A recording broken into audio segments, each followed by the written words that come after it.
బాగాలేని వాంతుల్లా అనిపించట్లేదు. మరి అర్థం కాలేదా? అర్థం కానట్లు నటిస్తున్నావా?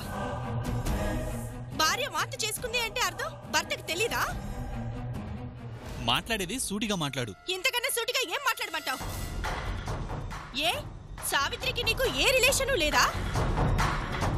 చూడటం కాదు సత్య, నా ప్రశ్నకి సమాధానం కావాలి. లేదు అంటుంది గానీ నాకు మాత్రం ఏదో అనుమానంగా ఉందత్తా. సహజంగా కడుపుతో ఉన్నవాళ్లే కదా ఇలాంటి కోరికలు కోరేది.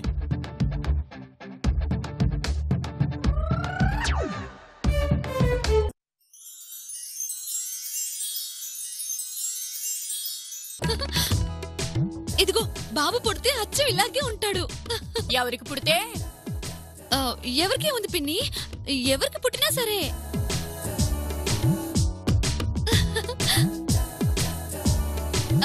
ఈ ఫోటోలన్నీ ఎటు చూసినా నా కళ్ళ ముందే కనిపించేలా పెట్టుకోవాలి బావా. చిచ్చు బాగుంది బాగుంది నీ వరుస. చిన్ను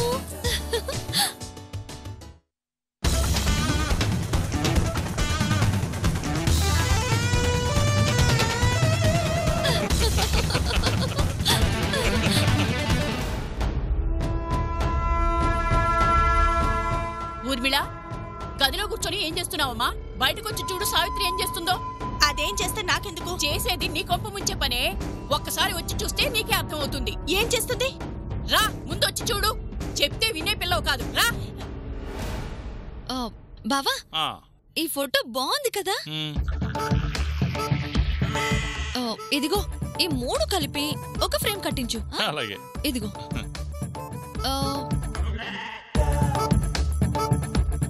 దీన్ని ఎదురుగా గోడకు తగిలించు. ఇదిగో ఇదిగో ఆ కిచెన్ గోడకు తగిలించు. ఈ ఫోటోని టీపాయ్ మీద,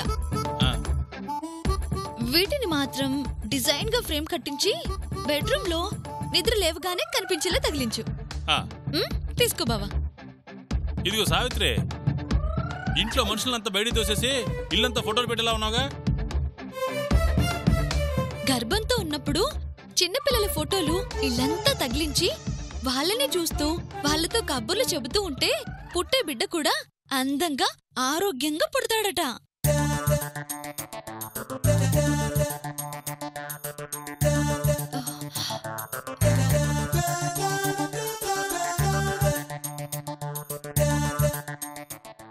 ఏంటూర్మిళ అలా చూస్తున్నావు? ఏం చేస్తున్నావు? ఇవి నీకోసమే ఊర్మిళ. పిల్లల ఫోటోలుంటే మంచిది అని. నాకోసమా? నేనేం అడగలేదే. నువ్వు అడగాలా? ఈ చెల్లెలి కోసం అక్క ఏమాత్రం చేయదా? నీక్కూడా ఇలాంటి బంగారం లాంటి బాబు పుట్టాలని ఈ ఫోటోలన్నీ తెప్పించాను. నా కోసం తెప్పిస్తే నన్ను చూడగానే ఆ తడబాటెందుకు? ఇవన్నీ నా కోసం కాదు, నీ కోసం తెప్పించుకొనుంటావు. దేవుడా, లేదు చెల్లి, నీకోసమే. ఏం బావా? తన కోసమా?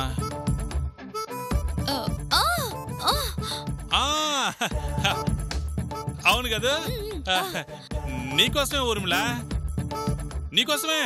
నిజంగా ఒట్టు, నీకోసమే. నాకు బాగా అర్థం అవుతోంది. నేనేమంత అమాయకురాల్ని కాదు. నీ స్పీడ్ చూస్తుంటే రేపో మాపో ఉయ్యాలేసి పిల్లల్ని చూపించేలా ఉన్నావు. అయ్యయ్యో, చూడు బావా, ఊర్మిళ నన్ను అపార్థం చేసుకుంటుంది. నా చెల్లెలికి నేను అన్యాయం చేస్తానా?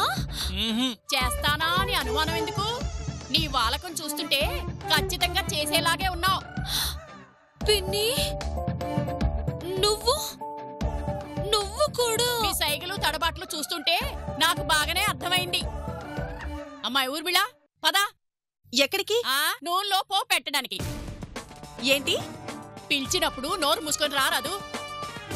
వీళ్ళనేం చేయాలో, ఎలా తిక్క కుదర్చాలో నేను చెప్తాను కదా. పద.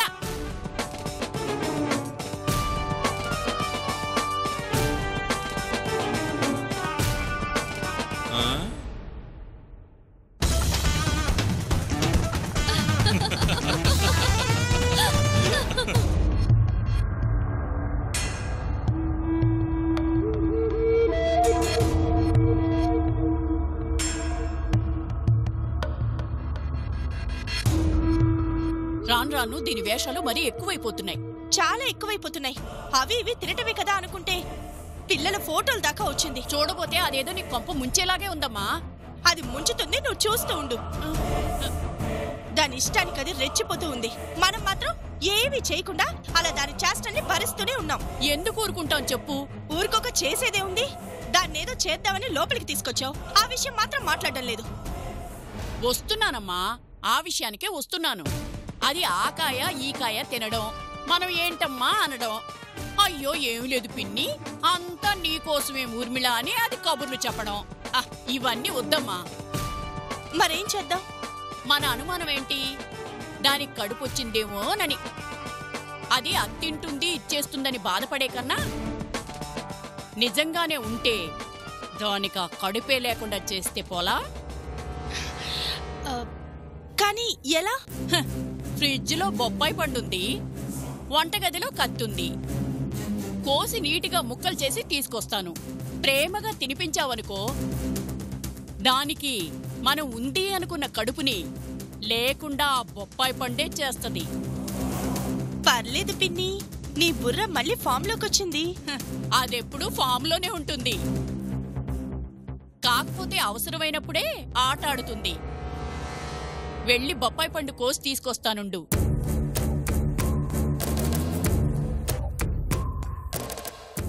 ఎంత టెన్షన్ పెడుతున్నావే సావిత్రి. 5 మినిట్స్ ఆగు. మా పిన్ని నీ తిక్క కుదురుస్తుంది.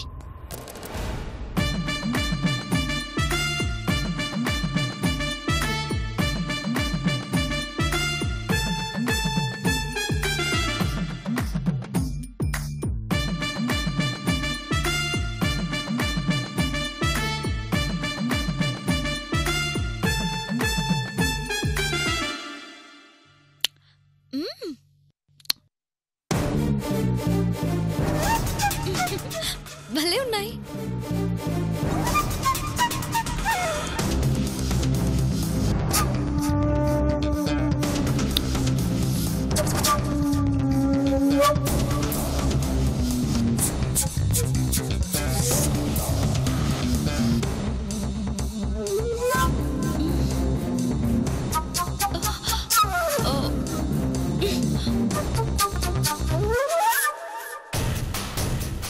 ఏం చేస్తున్నావు?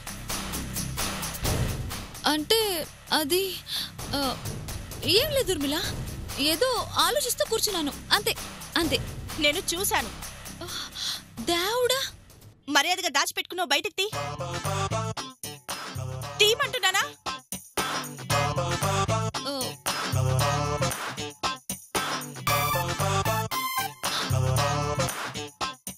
చూపించు, చూపించమంటున్నానా? ఏం లేదు ఊర్మిళ, చూపించు.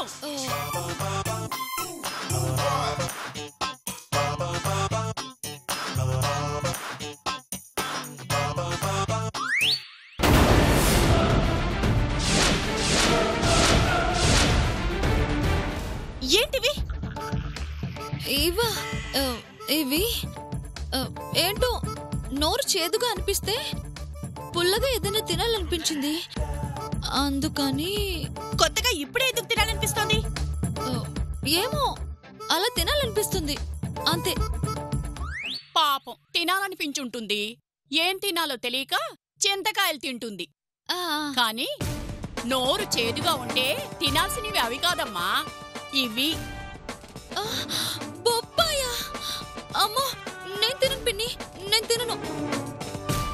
అంత భయం ఎందుకమ్మా? పండే కదా, తిను.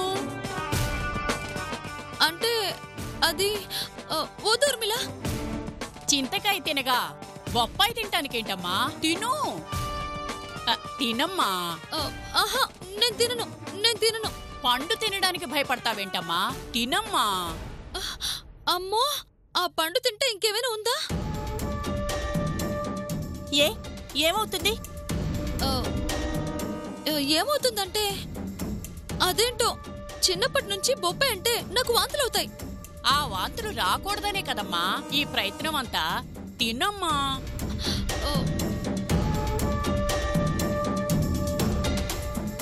తిను,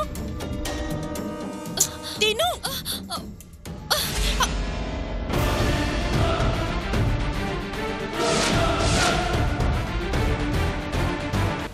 ఏంటత బొబ్బస్కాయ ముక్కలా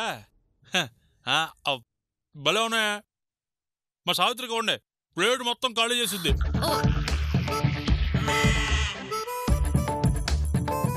ఏం సావిత్రి, నీకు బొప్పాయి పండు అంటే చాలా ఇష్టం కదా, తిను. అదంతా ఒకప్పుడు బావా, ఇప్పుడు తింటం లేదు, తినకూడదు కూడా. ఏమనుకోవద్దు పిన్ని.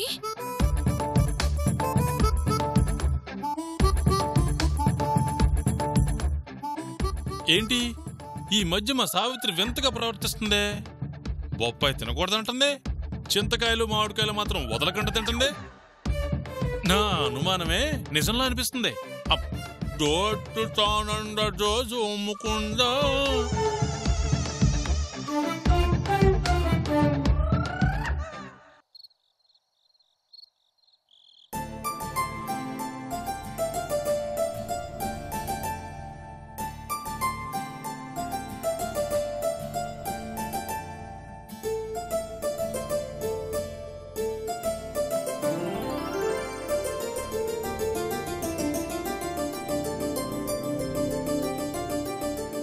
సావిత్రి,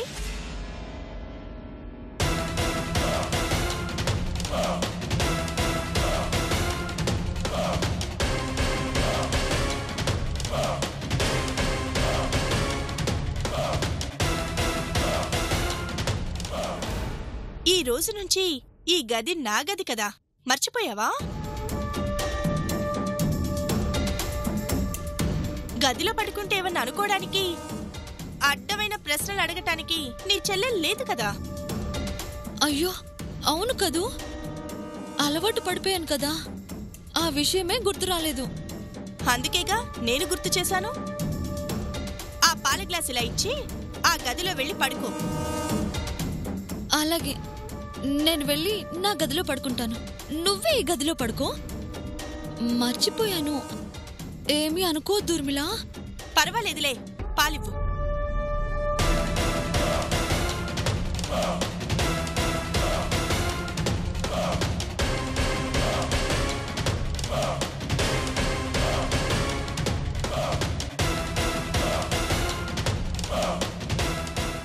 అయ్యో రామా,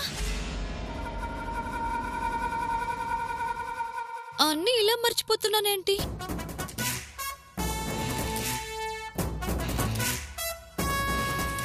పంతులు గారు వెళుతూ ఒక విషయం చెప్పారు, అదేంటో అసలు విషయం అదే మర్చిపోయాను. ఏంటది? అది ఏంటది? అది చెప్పు, ఏంటది? ఇప్పుడు చెబితే నువ్వేమనుకుంటావో ఏమో. నువ్వు చెప్పాల్సింది చెప్తాను కదా అనుకుంటానో లేదో తెలిసేది. అదే ఊర్మిళ, వ్రతం పూర్తయ్యాక 9 రాత్రులు ఆ దంపతులు ఒకే గదిలో నిద్ర చేయాలంట. లేదంటే ఆ వ్రతఫలం దక్కదంట. అంటే నీకిలాంటి నమ్మకాలు లేవనుకో.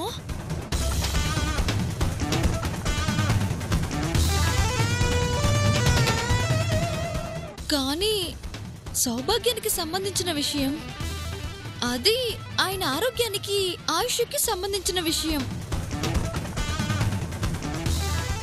ఆశగా పాల గ్లాస్ తీసుకుని బయలుదేరాక ఆగమనటం భావ్యం కాదు.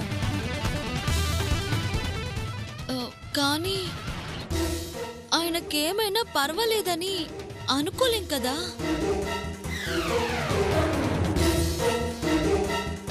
ఇందులో నా బలవంతం ఏమీ లేదు ఊర్మిళ. పంతులు గారు చెప్పిన మాట చెప్పాను, అంతా నీ ఇష్టం. నువ్వు కూర్చోమంటేనే వ్రతంలో కూర్చున్నాను. నువ్వు సరే అంటేనే గుడిలో మిగిలిన పూజలన్నీ చేశాను. ఇప్పుడు కూడా నువ్వేం చేయమంటే అదే చేస్తాను ఊర్మిళ.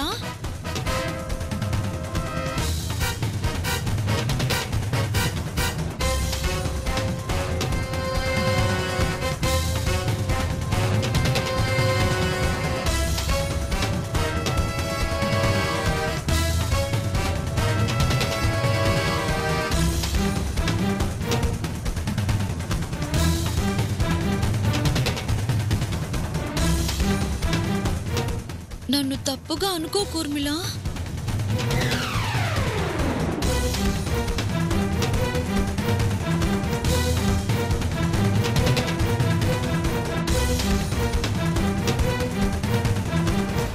నా దగ్గరంటే నీ ఆటలు.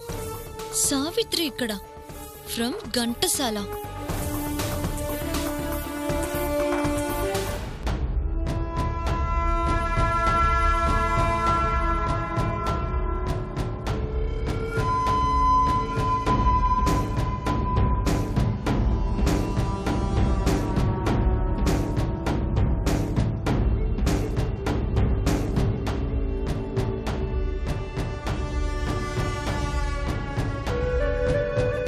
అదేంటమ్మా,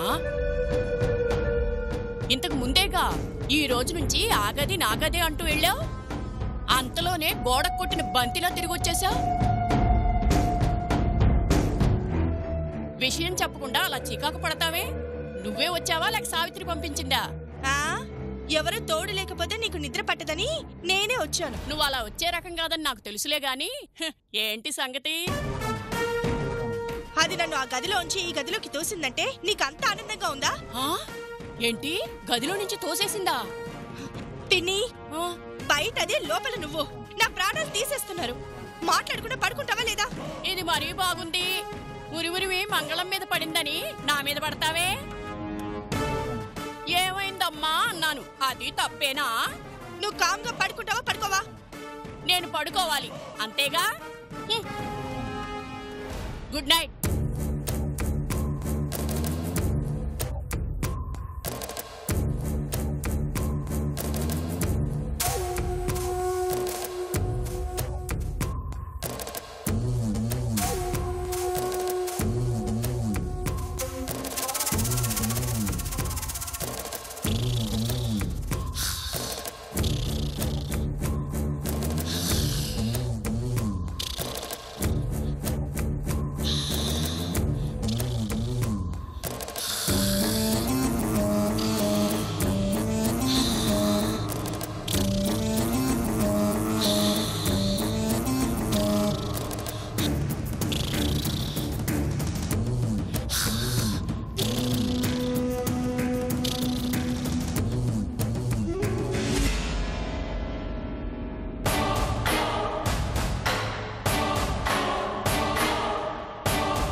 పోయి మా సావిత్రితో పెట్టుకున్నావు కదే, ప్రస్తుతానికి హాల్లోనే తిరుగుతున్నావు. పిచ్చి పట్టి రోడ్ల మీద తిరిగే రోజులు ముందున్నాయి.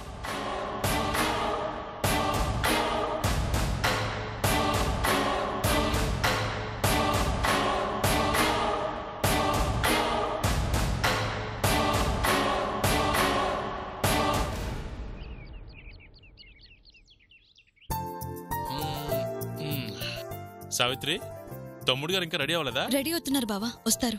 టిఫిన్ కి పిలుస్తావేమో అనుకుంటే ఇంకా పిలవే. కడుపులో ఏనుగులు పరిగెత్తుతున్నాయి. నీ పర్సనాలిటీకి తగ్గ మాట చెప్పావత్త. ఏ విషయంలో ముందున్నా లేకపోయినా ఈ విషయంలో మాత్రం ముందుంటావు. ఏదో ఆకారం పెద్దది కాబట్టి ఆకలి ఎక్కువలే అల్లుడు. ఈ దేశం నిన్ను గుర్తించలేదు కనత్త. ఒలింపిక్ లో అందరికి మెడల్స్ చూపించి నీకు మాత్రం మంచి చికెన్ బిర్యానీ చూపిస్తే అలవోకగా గోల్డ్ మెడల్ సాధించవో?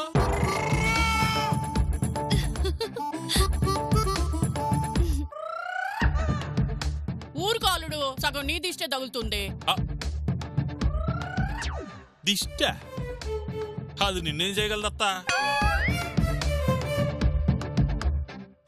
ఏమన్నా చేయగలిగుంటే ఈ పాటికి నువ్వు సిడతలప్పలాగా బక్సెక్కి ఉండిపోయేదానివి.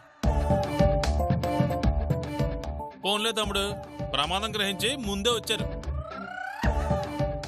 ప్రమాదమా? మరి ముందు వరుసలో మా అత్తయ్య కూర్చుంటే వెనక వరుసలో వాళ్ళకి తినడానికి ఏం మిగులుద్ది? తాగడానికి చట్నీ సాంబార్ తప్ప.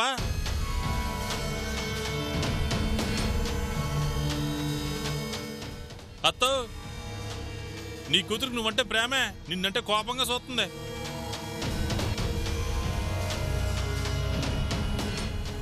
సావిత్రి, త్వరగా వడ్డించు, తమ్ముడికి ఆఫీస్ టైం అయిపోతుంది. అలాగే బావా.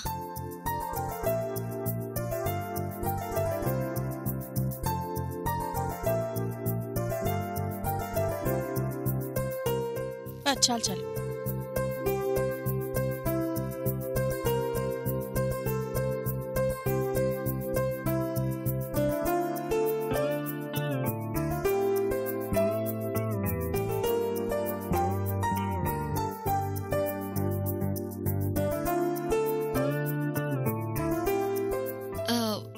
ఏవండి, పిల్లలకేవైనా మంచి పేర్లు 4 చెప్పరా?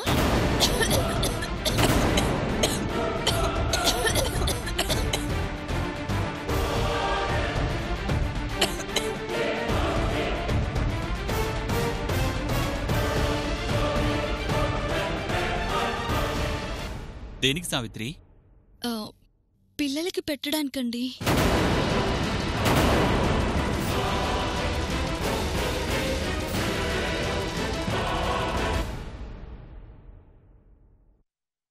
ఉదయం పేర్లు అడిగావు, ఇప్పుడు ఏకంగా పిల్లల పేర్ల పుస్తకాలే తెప్పించుకున్నావు. అసలు ఏం జరుగుతోంది? అయినా ఏంటి ఉర్మిళ నువ్వు ప్రతిదానికి అనుమానిస్తున్నావు? ఏ నీ కొడుకంటే నా కొడుకు కాదా? వాడికో మంచి పేరు పెట్టుకోవాలని నాకు ఉండదా?